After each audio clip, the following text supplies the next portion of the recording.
Before I begin my presentation, I want to say it's a great honor for me to be part of a program with so many impressive women. I also want to say, and thank you to the organizers to invite me to be part of this.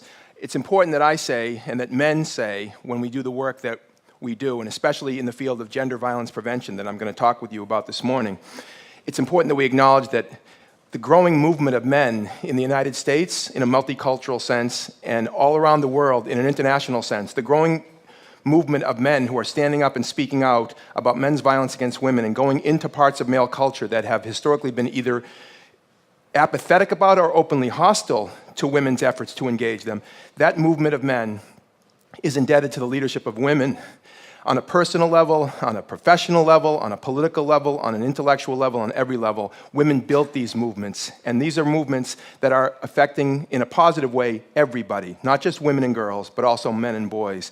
And oftentimes men like myself get a lot of credit and public acclaim for doing the work that women have been doing for a long time. So one of the ways that we can use the spotlight is to thank women and honor women's leadership going forward today, tomorrow, and into the future.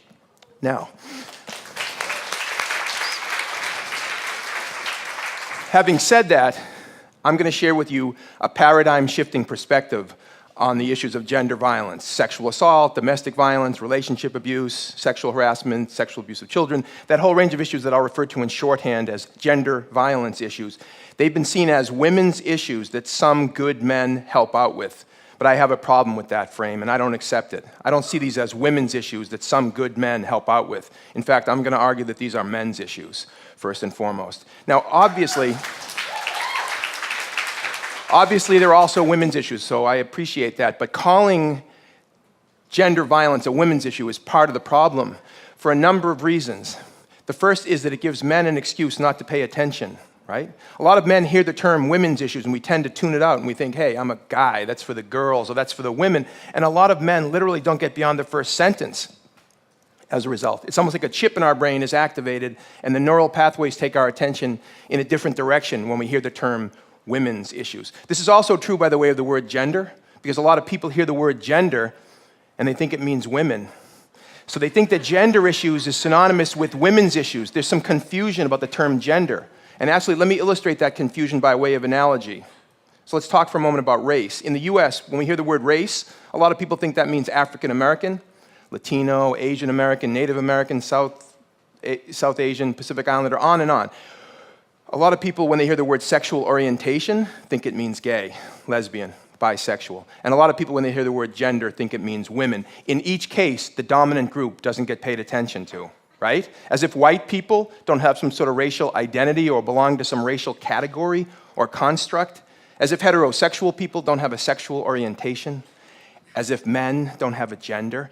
This is one of the ways that dominant systems maintain and reproduce themselves, which is to say the dominant group is rarely challenged to even think about its dominance, because that's one of the key characteristics of power and privilege, the ability to go unexamined, lacking introspection, and in fact being rendered invisible in large measure in the discourse about issues that are primarily about us. And this is amazing how this works in domestic and sexual violence, how men have been largely erased from so much of the conversation about a subject that is centrally about men. And I'm going to illustrate what I'm talking about by using the old tech. I'm old school on some fundamental regards. I make films and I work with, high tech, but I'm still old school as an educator. And I want to share with you this exercise that illustrates on the sentence structure level how the way that we think, literally the way that we use language, conspires to keep our attention off of men. This is about domestic violence in particular, but you can plug in other analogs. This comes from the work of the feminist linguist Julia Penelope. It starts with a very basic English sentence. John beat Mary. That's a good English sentence. John is the subject, beat is the verb, Mary is the object. Good sentence. Now we're going to move to the second sentence, which says the same thing in the passive voice. Mary was beaten by John, and now a whole lot has happened in one sentence. We've gone from John beat Mary to Mary was beaten by John. We've shifted our focus in one sentence from John to Mary. And you can see John is very close to the end of the sentence, well, close to dropping off the map of our psychic plane. The third sentence, John is dropped, and we have Mary was beaten, and now it's all about Mary. We're not even thinking about John. It's totally focused on Mary.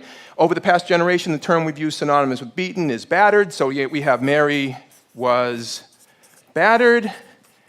And the final sentence in this sequence, flowing from the others, is Mary is a battered woman. So now Mary's very identity, Mary is a battered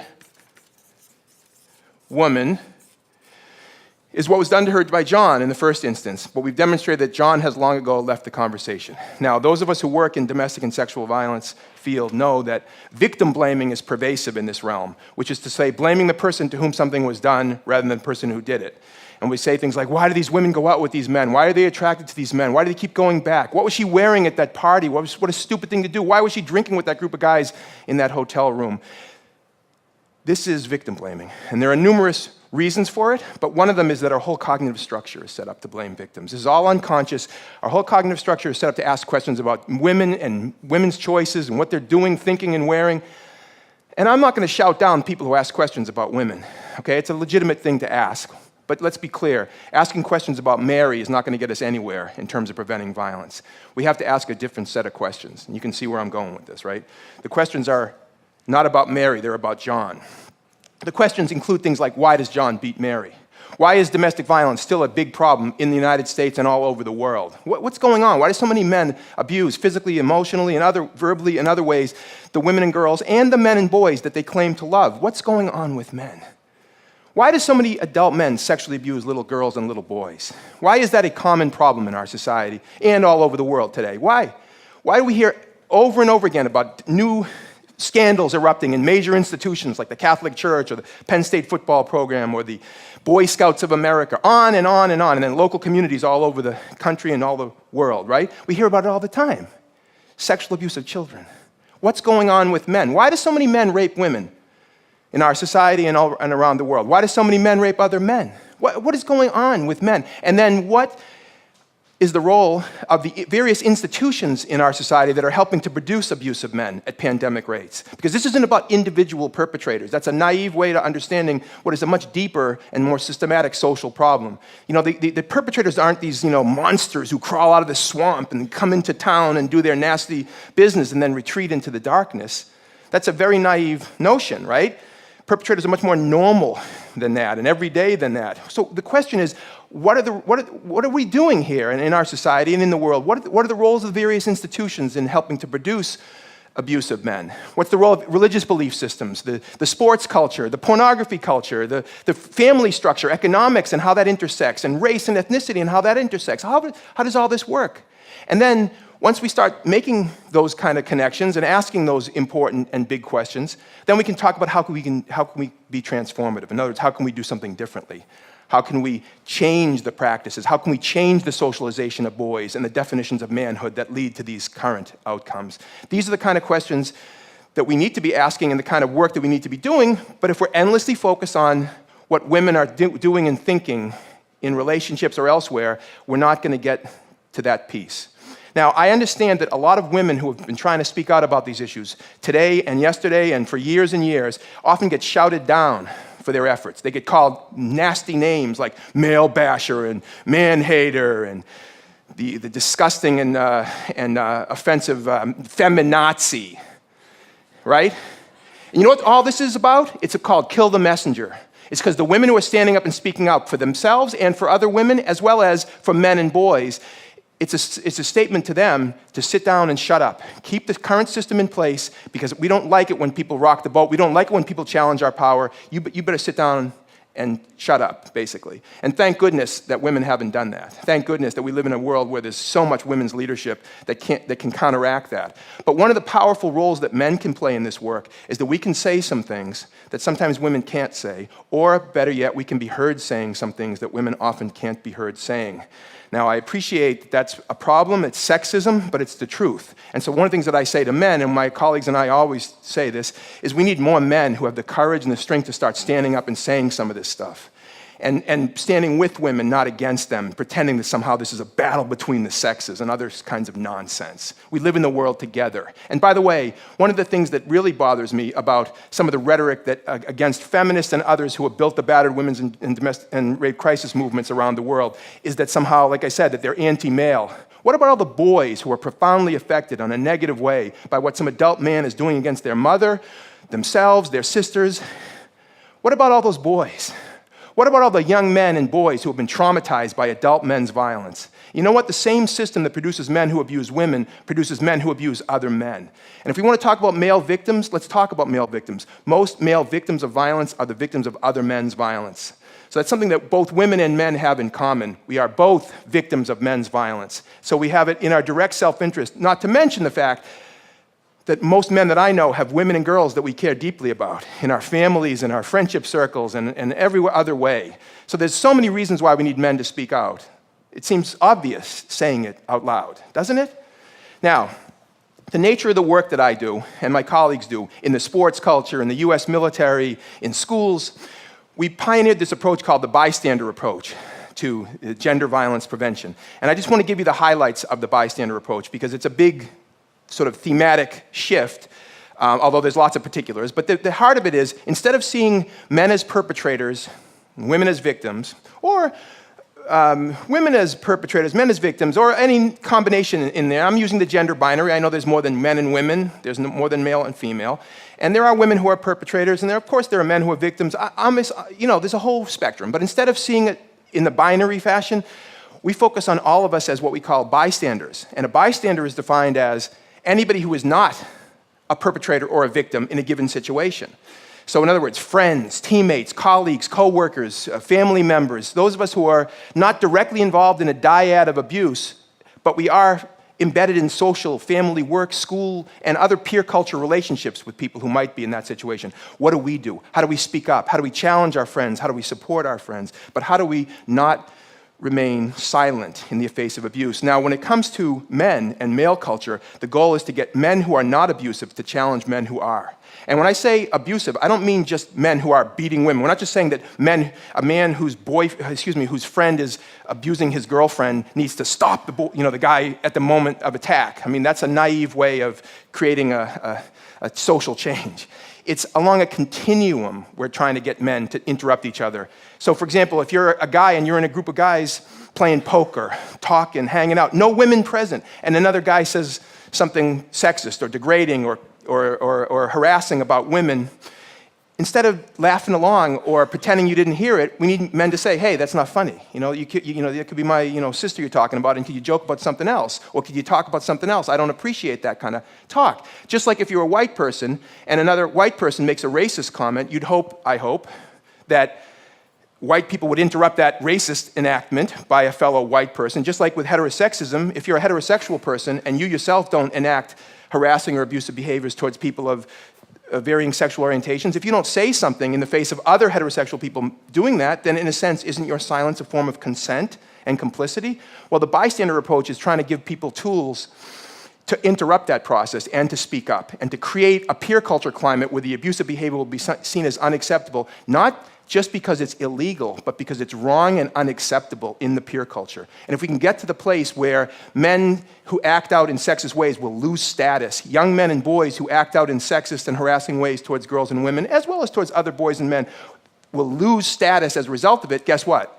We'll see a radical diminution of the abuse, because the typical perpetrator is not sick and twisted. He's a normal guy in every other way, isn't he? Now, among the many great things that Martin Luther King said in his short life was, in the end, what'll hurt the most is not the words of our enemies, but the silence of our friends.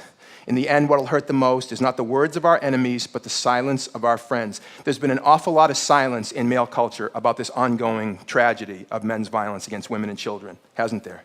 There's been an awful lot of silence.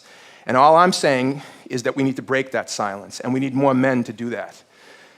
Now, it's easier said than done, because I'm saying it now, but I'm telling you, it's not easy in male culture for guys to challenge each other, which is one of the reasons why part of the paradigm shift that has to happen is not just understanding these issues as men's issues, But they're also leadership issues for men, because ultimately, the responsibility for taking a stand on these issues should not fall on the shoulder of little boys or teenage boys in high school or college men. It should be on adult men with power. Adult men with power are the ones we need to be holding accountable for being leaders on these issues, because when somebody speaks up in a peer culture and challenges and interrupts, he or she is being a leader, really, right? But on a big scale, we need more adult men with power to start prioritizing these issues. And we haven't seen that yet, have we? Now, I was at a dinner a number of years ago, and I work extensively with the US military, all the services. And I was at this dinner, and this woman said to me, I think she thought she was a little clever, she said, "So how long have you been doing sensitivity training with the Marines?" And I said, with all due respect, I don't do sensitivity training with the Marines. I run a leadership program in the Marine Corps. Now, I know it's a bit pompous, my response, but it's an important distinction, because I don't believe that what we need is sensitivity training. We need leadership training. Because, for example, when a professional coach or manager of a baseball team or a football team, and I work extensively in that realm as well, makes a sexist comment, makes a homophobic statement, makes a racist comment, there'll be discussions on the sports blogs and in sports talk radio, and some people will say, well, he needs sensitivity training, and other people will say, well, get off it, that's political correctness run amok, and he made a stupid statement, move on. My argument is he doesn't need sensitivity training, he needs leadership training, because he's being a bad leader. Because in a society with gender diversity and sexual diversity and racial and ethnic diversity, you make those kind of comments, you're failing at your leadership. If we can make this point that I'm making to powerful men and women in our society at all levels of institutional authority and power, it's going to change. It's going to change the paradigm of people's thinking. For example, I work a lot in college and university athletics throughout North America, right? We know so much about how to prevent domestic and sexual violence, right? There's no excuse for a college or university to not have domestic and sexual violence prevention training mandated for all student athletes, coaches, and administrators as part of their educational process. We know enough to know that we can easily do that, but you know what's missing? The leadership. But it's not the leadership of student athletes. It's the leadership of the athletic director, the president of the university, the people in charge who make decisions about resources and who make decisions about priorities in the institutional settings, right? That's a failure, in most cases, of men's leadership. Look at Penn State. Penn State is the mother of all teachable moments for the bystander approach. You had so many situations in that realm where men in powerful positions failed to act to protect children, in this case, boys. It's unbelievable, really. But when you get into it, you realize there are pressures on men. There are constraints within peer cultures on men, which is why we need to encourage men to break through those pressures. And one of the ways to do that is to say there's an awful lot of men who care deeply about these issues. I know this. I work with men, and I've been working with tens of thousands, hundreds of thousands of men for many, many decades now. It's scary when you think about it, how many years. But there's so many men who care deeply about these issues, but caring deeply is not enough. We need more men with the guts, with the courage, with the strength, with the moral integrity to break our complicit silence and challenge each other and stand with women, not against them. By the way, we owe it to women, there's no question about it, but we also owe it to our sons. We also owe it to young men who are growing up all over the world in situations where they didn't make the choice to be a man in a culture that tells them that manhood is a certain way. They didn't make the choice. We that have a choice have an opportunity and a responsibility to them as well. I hope that going forward, men and women working together can begin the change and the transformation that'll happen so that future generations won't have the level of tragedy that we deal with on a daily basis. I know we can do it. We can do better. Thank you very much.